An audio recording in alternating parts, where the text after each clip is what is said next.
So dizziness, lightheadedness, vertigo. So lightheadedness is that woozy feeling you're going to go out. Dizziness is that sense of maybe movement, lightheadedness to on a boat feeling, wobbly. And vertigo is a sense of yourself or the room in motion. They're all sort of a spectrum. Um, but really is to understand dizziness, what you're going through, or different causes is important. Ultimately, once you understand what your dizziness is, then you can really target um, the treatments. This is more about insight, this video, and then you can actually, once you have what is the possible cause or causes, target.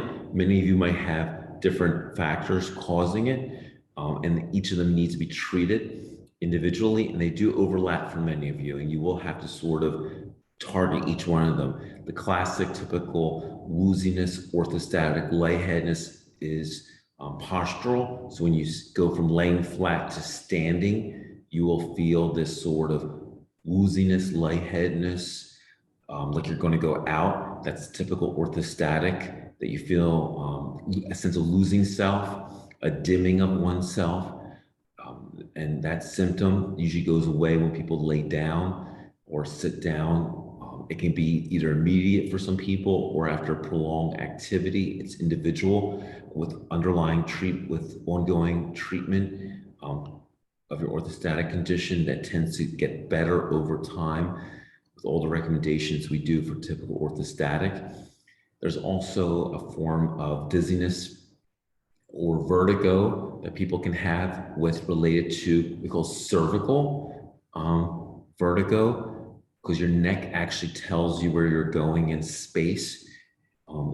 Think about how your neck is sending impulses to your brain where you're going. We are tracking animals. We're tracking animals.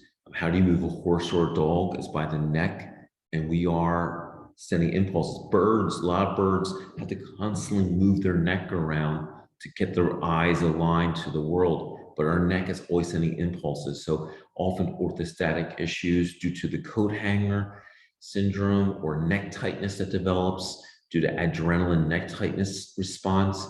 The muscles tightening will get to cervical vertigo or into neck due to mobilization. Neck gets very tight.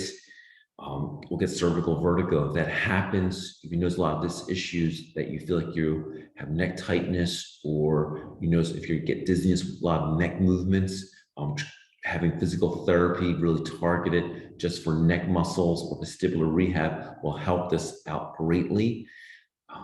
That's one mechanism. Another mechanism can be often people with chronic health issues in this disorder can develop vestibular in your skull as a balance center that senses your head moving. It gives impulses to your eyes to line up. Your eyes, your brain, and your vestibular, your neck are always lining up both eyes because you have two eyes, but you see the world as one. So it's always trying to send impulses to both eyes to line up the world as one.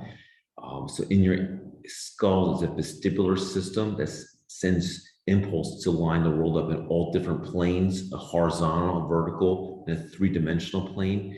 And that can get irritated a lot from many factors of just chronic health issues. Sometimes too much salt loading can irritate it for people, medications for some.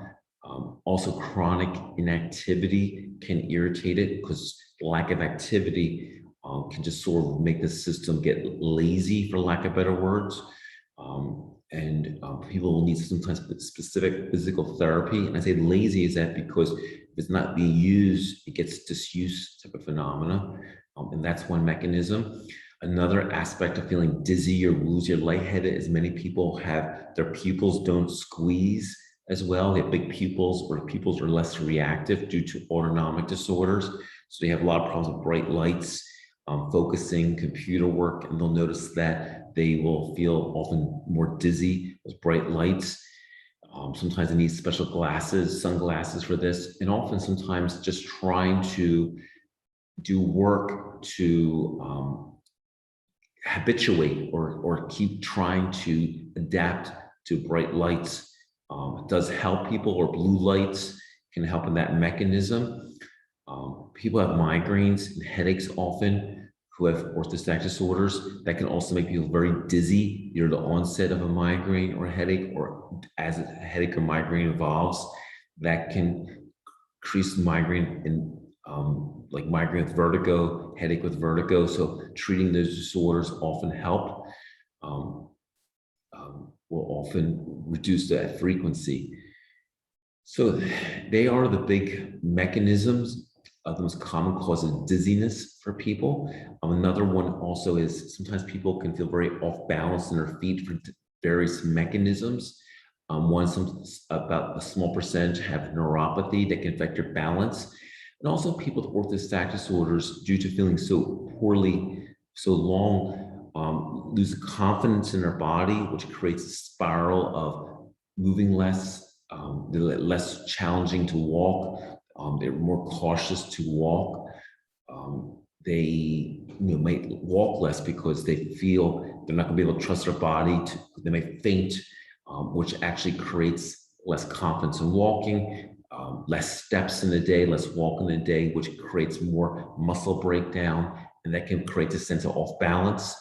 More muscle breakdown, less leg strength, that creates that wooziness, lightheadedness, which compounds the first problem of the orthostatics. Now you have orthostatic issues, and now more muscle weakness and more inactivity and deconditioning. So the spiral happens of orthostatic, feeling off balance, and now muscle breakdown, and we call deconditioning of this muscle breakdown. That's why we always encourage people to work with them to find some type of activity to maintain muscle, leg strength, and balance, because it becomes very much of a snowball, spiral domino effect working against people. So these are the different mechanisms that we see commonly that can lead to lightheadedness, dizziness, vertigo, and sort of treating all these things. So we always encourage people to try to find some activity to maintain your balance. Try to move as much as you can. Hydrate with some liquid hydration the best you can.